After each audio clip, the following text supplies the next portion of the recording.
স্বামী বিবেকানন্দের মৃত্যুর দিন সকাল থেকেই ঘটেছিল একের পর এক অবাক করার মতো অলৌকিক ঘটনা। দেহ দাহ করার সময় ঘটে যায় এক অলৌকিক কাণ্ড, যা নিজের চোখে দেখে বিশ্বাসই করতে পারছিলেন না ভগিনী নিবেদিতাও। জানেন, নিজের মৃত্যুর তারিখ আগে থেকেই জানতেন স্বামীজি। দুপুরে ইলিশ মাছ দিয়ে তৃপ্তি করে খেয়ে ধ্যানে বসে সন্ধ্যের আগেই সব শেষ। জানেন, মাত্র ৩৯ বছর বয়সে কিভাবে মারা গিয়েছিলেন স্বামীজি? স্বামী বিবেকানন্দের দেহ দাহ করার পরও ঘটেছিল অবাক করার মতো এক কাণ্ড। এই ঘটনা জানা উচিত প্রত্যেক ভারতীয়রই। জানুন, ১৯০২ সালের ৪ জুলাই ভারতীয় বেদান্ত দর্শনের শ্রেষ্ঠ শিক্ষক স্বামী বিবেকানন্দের প্রয়াণ দিবস।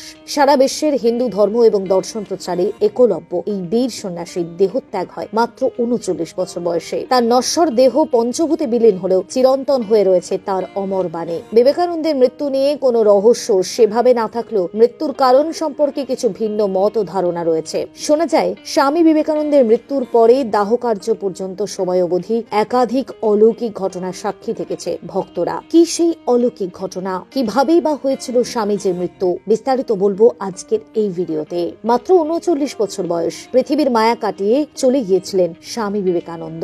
যদিও ভক্তদের দাবি এই দেহত্যাগের প্রসঙ্গে অনেক আগে থেকেই জানতেন স্বামীজি। এমনকি স্বামীজির একমাত্র প্রিয় ভক্ত ভগিনী নিবেদিতাকে মৃত্যুর ৩ দিন আগেই মৃত্যুর ইঙ্গিত দিয়েছিলেন তিনি। ১৯০২ সালের ২রা জুলাই নিবেদিতাকে নিমন্ত্রণ করে পরম যত্নে নিজের হাতে খাইয়েছিলেন তিনি। বারে বারে নানাভাবে ইঙ্গিত দিলেও সেই মুহূর্তে ভগিনী নিবেদিতা বুঝতে পারেননি স্বামীজি নিজের মহাপ্রয়াণের কথাই বলছেন। গুরুর মৃত্যুর পর তার কথাগুলি স্মরণ করে তার মর্মার্থ বুঝতে পারেন ওই বিদেশিনী শিষ্যা। এ প্রসঙ্গে ২০০৩ সালে বাঙালি উপন্যাসিক শঙ্করের জানা অজানা বিবেকানন্দ নামক একটি বই থেকে জানা যায়, ৪ জুলাই স্বামীজির মৃত্যুর একই সময়ে ভগিনী নিবেদিতা স্বপ্ন দেখেছিলেন রামকৃষ্ণ পরমহংসদেবের দেহ দ্বিতীয়বার ধরাধাম ছেড়ে চলে যাচ্ছে। সম্ভবত এটিও নিজের মৃত্যুকে কেন্দ্র করে স্বামীজি প্রেরিত এক বার্তা ছিল।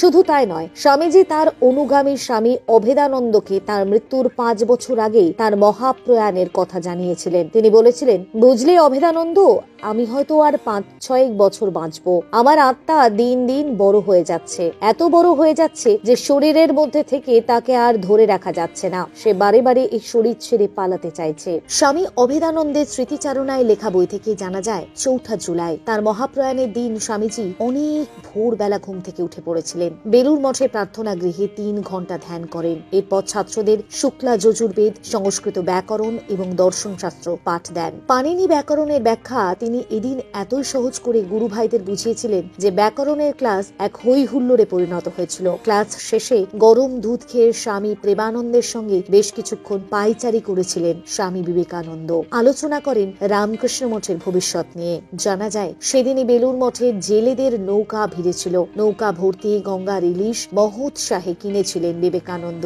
সবার সঙ্গে বসে দুপুরে ইলিশের অনেক পদ আনন্দ করে খেয়েছিলেন। অনেকেই মনে করেন স্বামীজি নিরামিষাশী ছিলেন, যদিও এই কথা সত্য নয়। তিনি মাছ মাংস খেতে যথেষ্টই পছন্দ করতেন বলে জানা যায়। রামকৃষ্ণ মিশনে থাকাকালীন সময়ে তিনি শুধু নিরামিষ আহার গ্রহণ করতেন না, সন্ধ্যে ৭টা নাগাদ নিজের ঘরে চলে যেতেন। বলে যেতেন, তখন যেন কেউ তাকে বিরক্ত না করেন।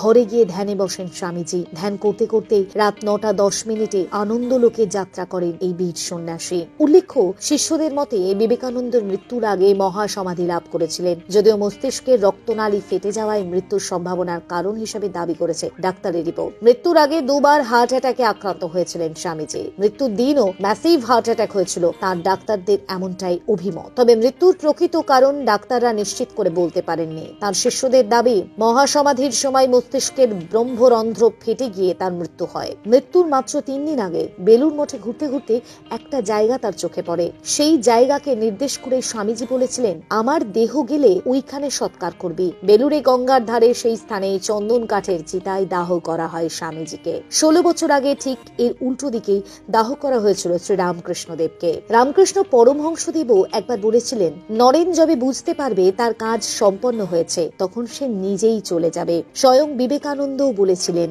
40 বছরের আগেই তিনি চলে যাবেন। স্বামীজির যখন মৃত্যু হয় তখন তার বয়স মাত্র 39 বছর 5 মাস 25 দিন। সেই পূর্ব নির্ধারিত স্থানে স্বামীজির চিতা জ্বলে ওঠার পর যেন এক নিমেষে শূন্য হয়ে যায় বেলুর। তবে ইহজগৎ ছেড়ে গেলেও তার অস্তিত্বের কথা বারংবার ভগিনী নিবেদিতা এবং ভক্তদের জানান দিয়ে গিয়েছেন বিবেকানন্দ।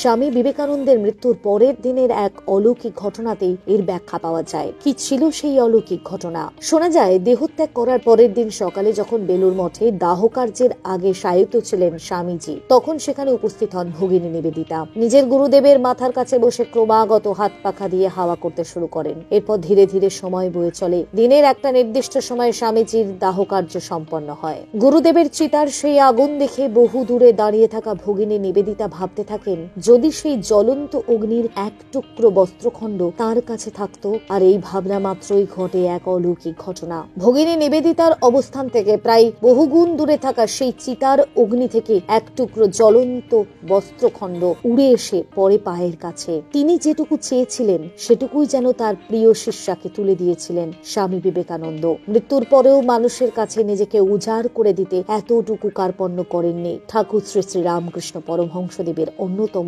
প্রিয় শিষ্য এবং যুব সমাজের কাণ্ডারী তথা পরাধীন ভারতের হিন্দু নবজাগরণের স্রষ্টা যুগাচার্য স্বামী বিবেকানন্দ।